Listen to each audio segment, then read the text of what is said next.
I stumbled upon the job listing online. It was mysterious yet compelling.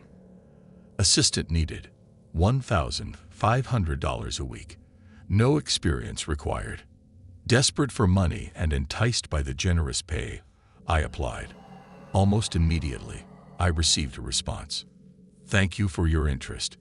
Please come to the following address for an interview at 9 p.m. tonight. 9 p.m. was an unusual time for an interview, but I didn't question it. I arrived at the address, a nondescript office building in a deserted part of town. The lobby was empty, and I took the elevator to the 6th floor as instructed. A woman in a dark suit greeted me as I stepped out. She introduced herself as Miss Collins and led me to a dimly lit office. After a few basic questions, she handed me a contract. Welcome aboard. Your first task begins now. I barely had time to process her words before she handed me a black envelope. Take this to 5678 Pine Lane. Do not open it. Leave it in the mailbox. My heart raced, but I nodded. This was odd, but I needed the money. I took the envelope and left the building. 5678 Pine Lane was an old, run-down house. I hesitated, then slipped the envelope into the mailbox as instructed. As I turned to leave, I heard a faint whisper. Thank you. I spun around, but no one was there. Shaking, I hurried back to my car. The next day, Miss Collins called me. Good job. Now for your next task. She instructed me to pick up a package from a storage unit and deliver it to an address on the outskirts of town. Again, I was not to open it. I arrived at the storage unit and found the package easily. It was a small wooden box, oddly heavy. I placed it in my car and drove to the address Miss Collins had given me. The house was isolated, surrounded by dense woods. I left the package on the porch and was about to leave when the door creaked open. An elderly man peered out, his eyes cloudy and unfocused. Did you bring it? He rasped. I nodded and hurried back to my car, unnerved by the encounter. Over the next few weeks, the tasks grew stranger. I delivered more packages, picked up mysterious items, and even stayed overnight in abandoned buildings. Each time, the instructions were clear. Follow the rules exactly. Do not ask questions. One night, Miss Collins called with a new task. Go to the old cemetery on Birch Avenue. There's a mausoleum in the center. Enter it and place this candle on the altar inside. Light it, then leave immediately. I arrived at the cemetery just before midnight. The air was thick with fog, and the only sound was the crunch of gravel under my feet. I found the mausoleum and pushed open the heavy iron door. Inside, the air was cold and stale. I placed the candle on the altar, lit it, and turned to leave. As I reached the door, I heard a low moan. I froze, then bolted out of the mausoleum and didn't stop running until I reached my car. That night, I couldn't sleep. The moan echoed in my mind. The next morning, I found a new envelope under my door. Final task: return to the mausoleum and retrieve the candle. I didn't want to go back, but I needed the money. I arrived at the cemetery just as the sun was setting. The fog was even thicker than before. I forced myself to enter the mausoleum and found the candle still burning on the altar. I picked it up, and a chill ran down my spine. As I turned to leave, the door slammed shut. I was plunged into darkness. My phone buzzed in my pocket. Welcome to your new home. Panic set in. I pounded on the door, but it wouldn't budge. My phone buzzed again. You shouldn't have taken the job. Watch out. I stared at the message, my breath coming in short, panicked gasps. The air in the mausoleum felt heavy, pressing down on me.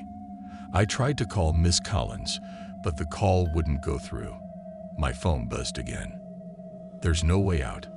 Desperation set in. I felt along the walls, searching for any kind of escape. The stone was cold and unyielding. I banged on the door, screaming for help, but my voice echoed back at me, the sound swallowed by the darkness. Suddenly, a soft light appeared in the corner of the room. I turned to see the candle I had picked up, now floating in midair. It began to move, tracing a path along the floor. I followed it, the flickering light my only guide. The candle led me to a small, hidden door at the back of the mausoleum. I pushed against it, and to my surprise, it opened with ease. I stepped through into a narrow, dimly lit tunnel.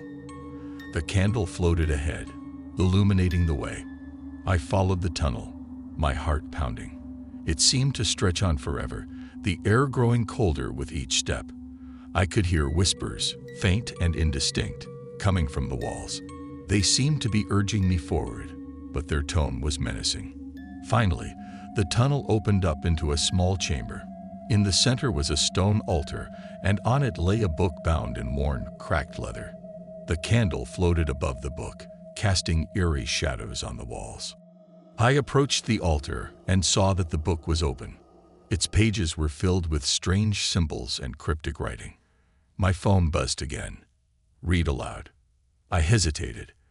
Everything in me screamed to turn back, to escape this nightmare, but I felt a strange compulsion to obey. I took a deep breath and began to read the words on the page.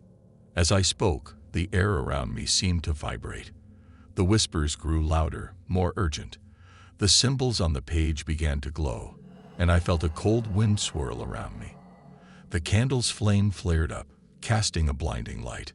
When I finished reading, the light disappeared, plunging the chamber into darkness. I felt a presence behind me, something cold and malevolent. I turned slowly, my heart in my throat. Standing there was a figure cloaked in shadows, its eyes glowing the sickly green. It reached out a hand towards me, and I felt an icy grip around my heart. My phone buzzed one last time. "You have freed me. Now you belong to me." I tried to scream, but no sound came out. The figure stepped closer, its grip tightening.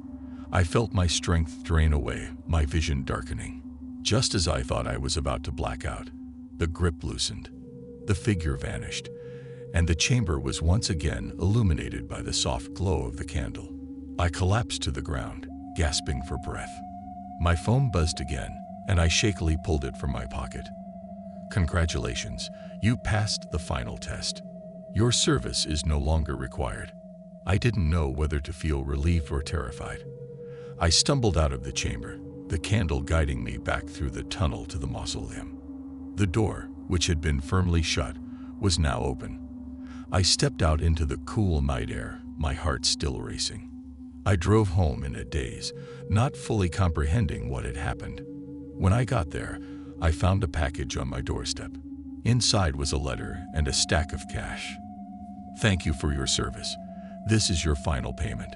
Do not attempt to contact us again." I looked at the money, then at the letter.